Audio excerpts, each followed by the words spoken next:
Dios es exageradamente bueno. No hay palabras en el léxico humano para expresar lo que Dios es.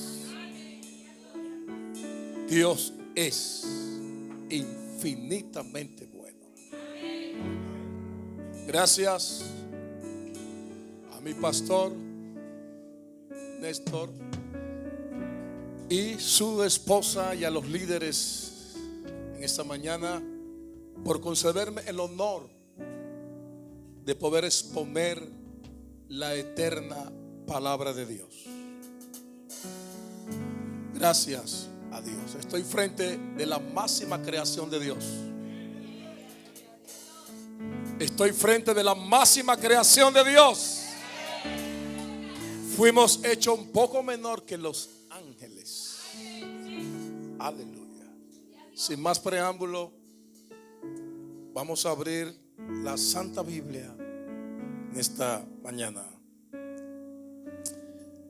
Efesios capítulo 2. Libro de Efesios capítulo 2.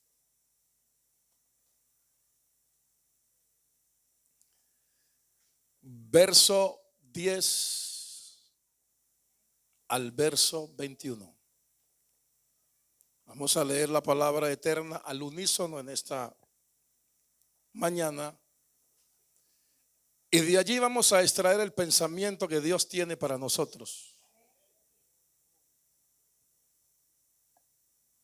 Capítulo 2, verso 10 al verso 21.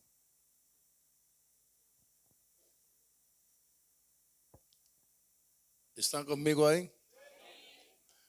Verso 10.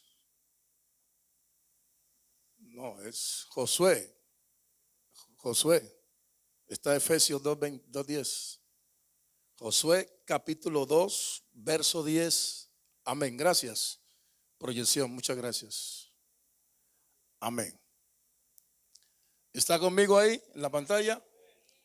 Verso 10. Dice: porque hemos oído que Jehová hizo secar las aguas del Mar Rojo delante de vosotros cuando saliste de Egipto, y lo que habéis hecho a los dos reyes de los amorreos que estaban al otro lado del Jordán, a Sehón y a los cuales habéis destruido. 11. Oyendo esto, ha desmayado nuestro corazón, ni ha quedado más aliento en hombre alguno por causa de vosotros. Porque Jehová vuestro Dios es Dios arriba en los cielos y abajo en la tierra. Os ruego pues ahora que me juréis por Jehová, que como he hecho misericordia con vosotros, así la haréis vosotros con la casa de mi padre, de lo cual me daréis una señal segura, y que salvaréis la vida a mi padre y a mi madre y a mis hermanos y hermanas y a todo lo que es suyo, y que libraréis vuestras vidas de la muerte. Ellos le respondieron: nuestra vida responderá por la vuestra, y si no denunciaréis este asunto nuestro, y cuando Jehová os haya dado la tierra, nosotros haremos contigo misericordia y verdad. Entonces ella los hizo descender con una cuerda por la ventana, porque su casa estaba en el muro de la ciudad y ella vivía en el muro. Y le dijo: marchaos al monte para que los que fueron tras vosotros no os encuentren, y está escondidos allí 3 días hasta que los que os siguen hayan vuelto, y después os iréis por vuestro camino. Y ellos le dijeron: nosotros quedaremos libres de este juramento con que nos has juramentado. He aquí, cuando nosotros entremos en la tierra, tú atarás este cordón de grana a la ventana por la cual nos descolgaste, y reunirás en tu casa a tu padre y a tu madre, a tus hermanos y a toda la familia de tu padre. 20. Verso 20.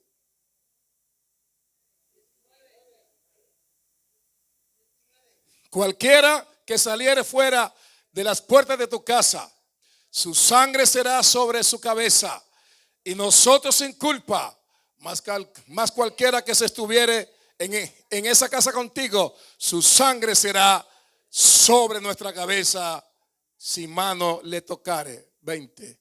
Y si tú denunciares nuestro asunto, nosotros quedaremos libres de este juramento con que nos has juramentado. 21. Ella respondió: sea así como habéis dicho.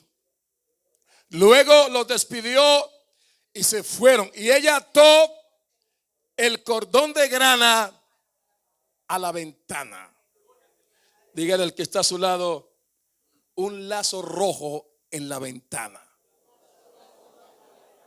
Pero dígalo de verdad. Un lazo rojo en la ventana. Siéntense cómodos, hermanos y amigos.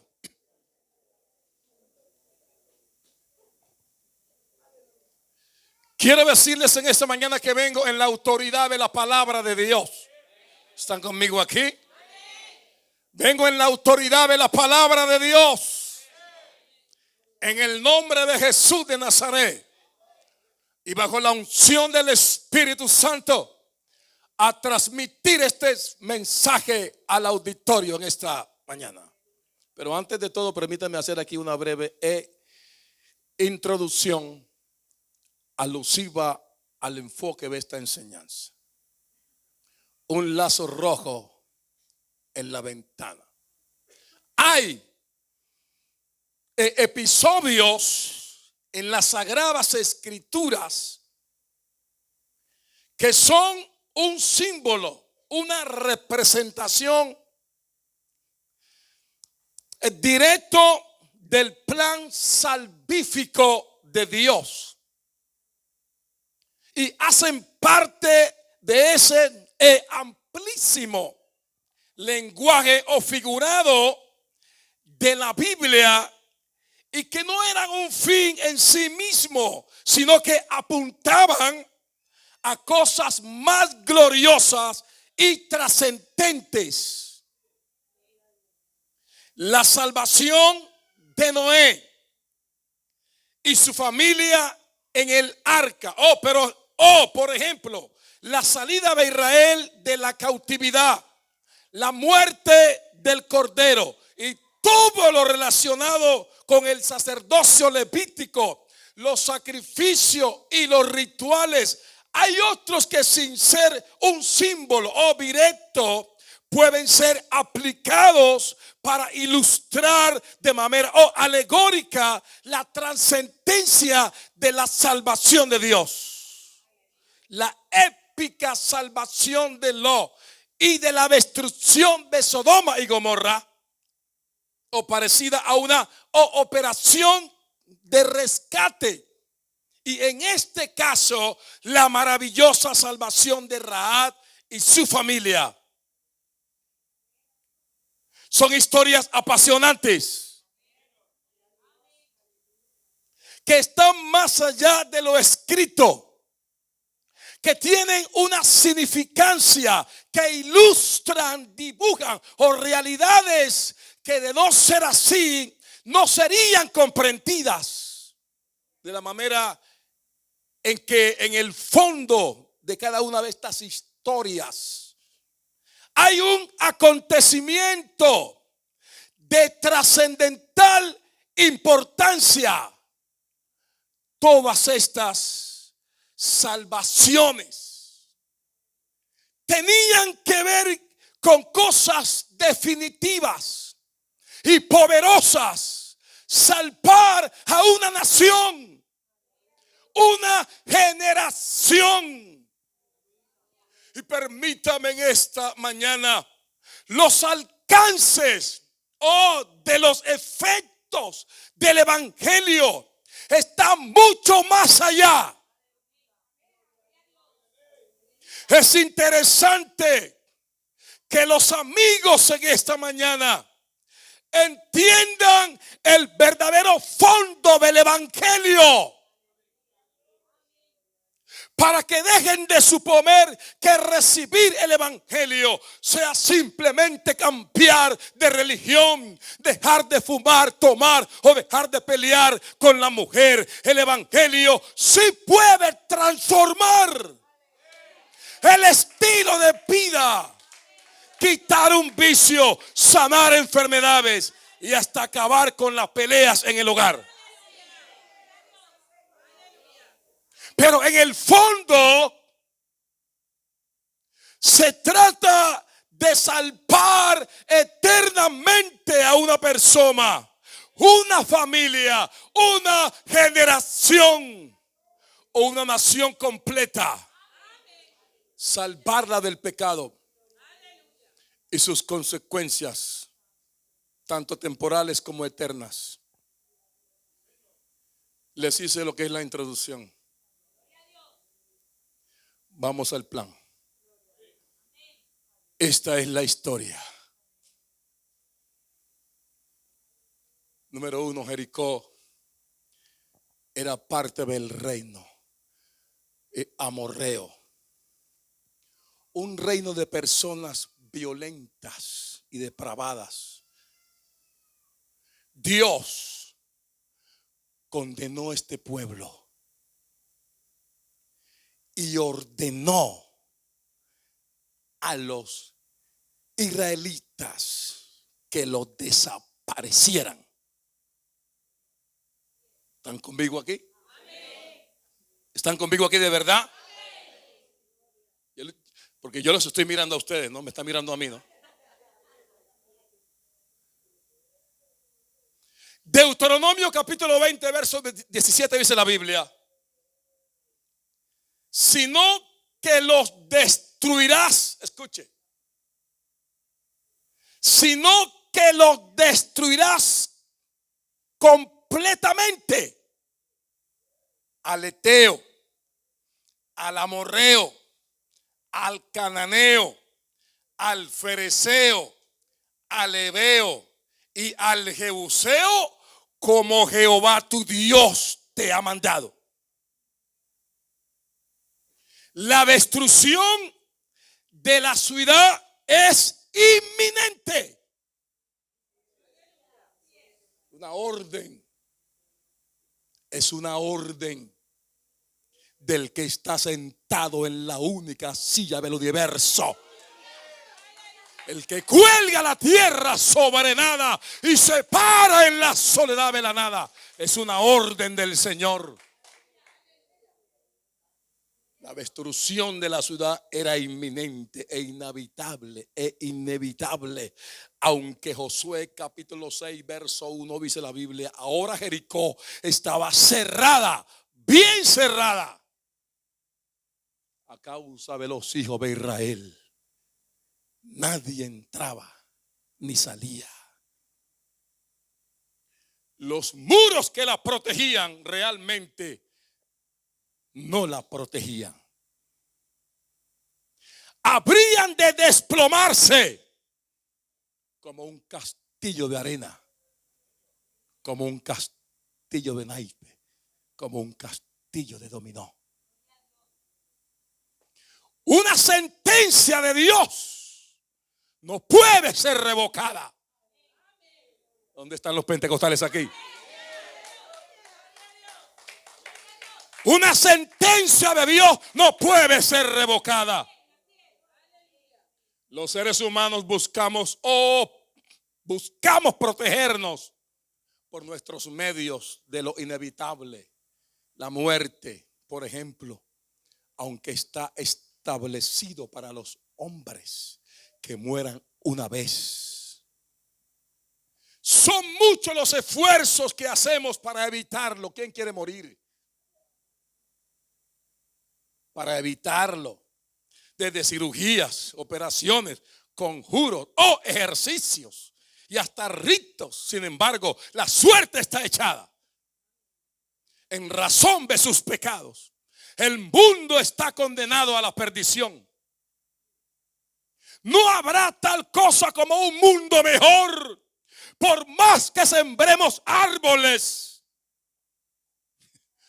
y reconozcamos derechos o avancemos en tecnología, podemos mejorar la calidad de vida, extender las expectativas de vida y demás. Pero el destino final, las consecuencias del pecado no podrán ser evitadas.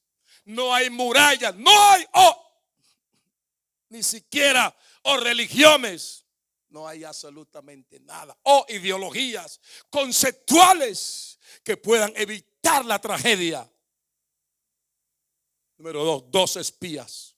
Ellos fueron enviados específicamente a la casa de una mujer con nada bueno que destacar. La misión es reconocer la tierra, plantarse así las estrategias al lugar. 2 hombres son lo más parecidos a 2 predicadores del evangelio. Y me recuerda a los pares que según Lucas 10:1 dice la escritura: después de estas cosas designó el Señor también a otros 70, a quienes envió de 2 en 2 delante de él a toda ciudad y lugar donde él había de ir. Jesús el Señor envió para predicar su mensaje a las ciudades que él visitaría. Después llegaron a una casa enviados por alguien. Traían un mensaje de advertencia. Son aquellas personas que cada tanto aparecen. Número 1, un pregonero de justicia. Número 2, un atalaya. Número 3, un heraldo. Número 4, un vocero. Hoy se ven más, están en las calles, en las casas, en los medios, en los vehículos y hasta en las motos. Seguro que hay en el mundo un sinnúmero de personas a las que les llegaron los espías, los predicadores con un mensaje, y estos no lo recibieron o simplemente hicieron caso omiso a su mensaje. Mucha gente se condenará, incluso habiendo tenido la opción de salvarse. Pensaron que era solamente cambiar de religión, dejar de fumar o simplemente portarse bien. Pero hay otro tanto que sí acogieron el mensaje. Sus vidas no volvieron a ser las mismas. Cambiaron por completo. Y estos estarán, según Apocalipsis 5:9. Y dice la Biblia: y cantaban un nuevo cántico diciendo: digno eres de tomar el libro y de abrir su sello, porque tú fuiste inmolado y con tu sangre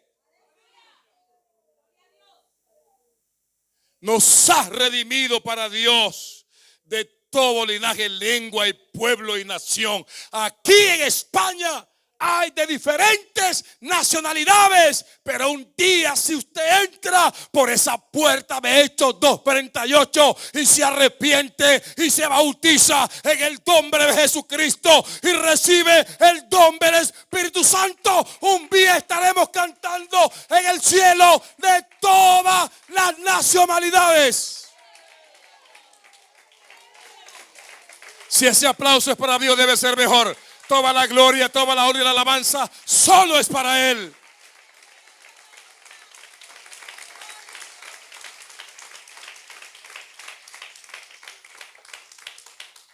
Número 3. En la historia está Rahab.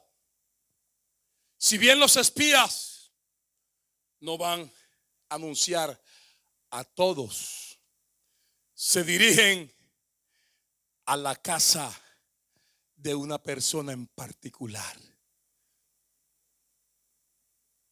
Una mujer llamada Rahab, como amorrea. Rahab pertenecía a un pueblo idólatra. Ella vivió en Jericó y su casa estaba junto a la famosa muralla. Josué 2:15 dice: entonces ella los hizo descender con una cuerda por la ventana, porque su casa estaba en el muro de la ciudad y ella vivía en el muro. Entonces ella los hizo descender con una cuerda por la ventana, porque su casa estaba en el muro de la ciudad. Y ella vivía en el muro. Este era un sitio privilegiado y próspero. Pero lamentablemente el trabajo de Rahab, la Biblia nos dice que era una ramera o prostituta. Josué capítulo 2 verso 1 dice la Biblia: Josué hijo de Nun envió desde Sitín 2 espías secretamente, diciéndoles: andad, reconoced la tierra y a Jericó. Y ellos fueron y entraron en casa de una ramera que se llamaba Rahab, y pasaron y posaron allí. Estuvieron allí.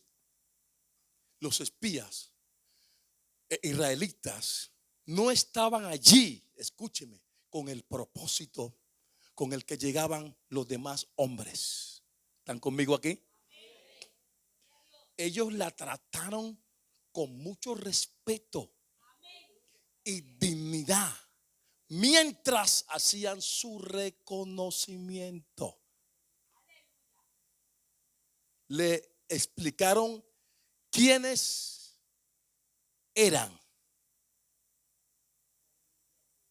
Somos israelitas. Venimos con una misión. Y no presentaron el título, el eslogan. Lo presentaron a él. Y en nombre de quién venían. No venían en nombre de Moisés. No venían en nombre de Josué. No. Eran enviados por Josué. Pero iban en nombre del que está atrás de nosotros y delante de nosotros y después de nosotros. Y en el nombre de quién venían. Seguramente también le testificaron del Señor. Y aquí hay 2 señales. Y aquí hay 2 señales del obrar del evangelio. Que Dios escoge lo más vil del mundo.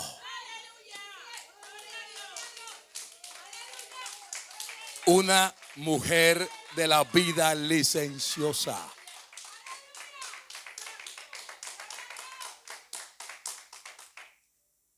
Dios obra de una manera extraña.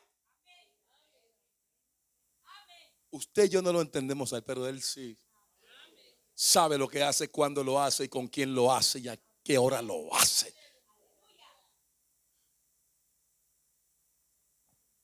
Que hay 2 señales del obrar del evangelio. Que Dios escoge lo más vil del mundo. Escúcheme, por extensión, todos somos pecadores. Y somos viles ante Dios. Sin embargo, daba la estratificación. El mundo está estratificado. Del 1 al 20, creo yo. Daba la estratificación social y las condiciones morales de ciertas personas serían lo más vil y menospreciado. Los que la sociedad desecha y estigmatiza por su condición social son escogidos por Dios. son escogidos por Dios para hacer efectivos sus propósitos. Y esto tiene una sola razón de ser: para que la gloria sea dada solo a Él. Y razón tuvo el gran apóstol San Pablo estampar el texto en 1 Corintios 1:28, dice la Biblia: y lo vil del mundo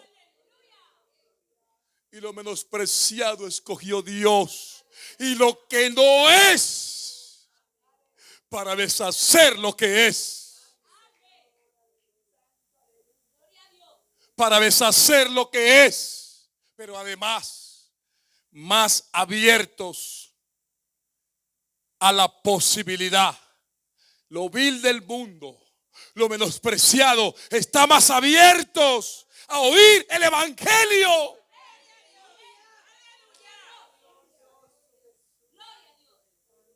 Rahab, la de dudosa reputación, está en el radar de Dios. Rahab está en el radar de Dios. Dios está apuntando hacia Rahab. Además, es una clara evidencia de que en Dios, escúcheme, es una clara evidencia de que en Dios no hay casos perdidos. Los amigos que han sido traídos aquí por la gracia y el favor de Dios, Dios jamás se equivoca. Si ustedes están aquí, están en el radar de Dios, en el plan de Dios, en la mente de Dios, en el designio de Dios para ser salvos. Alabarisa carama santa rama yamasata. Aleluya, aleluya, aleluya. En Dios no hay casos perdidos. Escuche, la prostitución, por lo menos en nuestro tiempo, está o relacionada con, número uno, las drogas, el alcohol, el narcotráfico y el microtráfico, el bajo mundo, el sicariato y la muerte. Hay personas quienes por su conducta parecen ser potenciales evangélicos. Si no toma, no baila, no fuma, es decente. Pero el evangelio también es para los buenos. Parece estar cerca de convertirse, pero si está en el otro extremo, como en el caso de la ramera, parece un hueso duro de roer. Parece un caso perdido. Escuche, el mensaje de Dios tiene la capacidad. Yo no dije nada en esta hora. Si pusiéramos aquí a testificar a muchos, como escribe el apóstol San Pablo en Romanos 1:16 diciendo: porque no me avergüenzo del evangelio, porque el evangelio es la potencia de Dios para salvación a todo aquel que cree, al judío primeramente y también al griego, porque la justicia de Dios se revela por fe y para fe, y como está escrito: y el justo por la fe vivirá. El mensaje de Dios tiene la capacidad de transformar, producir una metamorfosis, mudar al hombre. La vida de quienes son alcanzados por su poder, indistintamente de la condición en que se encuentren. Si bien es cierto, son muchos los que, por razón de haber sido criados en el evangelio, estaban cerca de convertirse. Hay una proporción muy grande de personas que estaban en lo más profundo del bajo mundo. Drogaditos, ladrones, sicarios, genocidas, atracadores, alcohólicos, prostitutas. Ellos dan fe.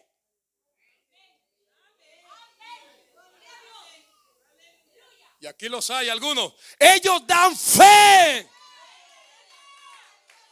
Y si yo dijera, póngase en pie una persona que ha pasado por esto, alguien se pondría en pie y testificaría que el evangelio tiene poder para transformar, para mudar, para cambiar, para liberar, para redimir, para producir lo que tiene que producir el evangelio. El evangelio de Jesucristo tiene poder, hermano. Alabanzas al nombre de Cristo.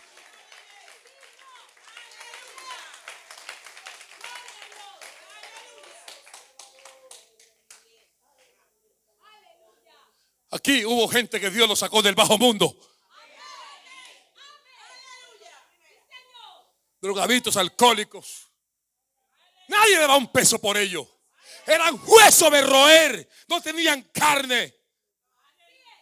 Pero este Dios, a quien yo predico en esta mañana, tiene la calidad y la capacidad de mudar al hombre, transformar al hombre, cambiar al hombre, liberar al hombre del bajo mundo.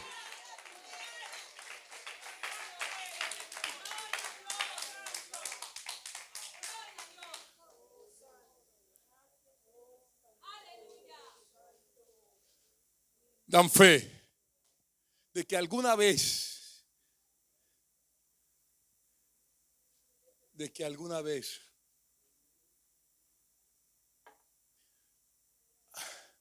a su casa llegaron 1, 2 o más con el mensaje que hizo catarsis en sus vidas. Mira, pastora mía, ¿qué es catarsis? Es una experiencia purificadora de las emociones humanas. Es el efecto purificador que experimenta el espectador a través de una obra de arte. Ese es el evangelio. El evangelio produjo en la vida del apóstol Pablo una catarsis. Lo liberó. Lo redimió. Dios tomó el control de sus emociones. No importa qué tan grande haya sido nuestro pecado. Amigo, siento en el poder del Espíritu. Siento que el Señor en esta mañana va a hacer una obra en alguna familia aquí.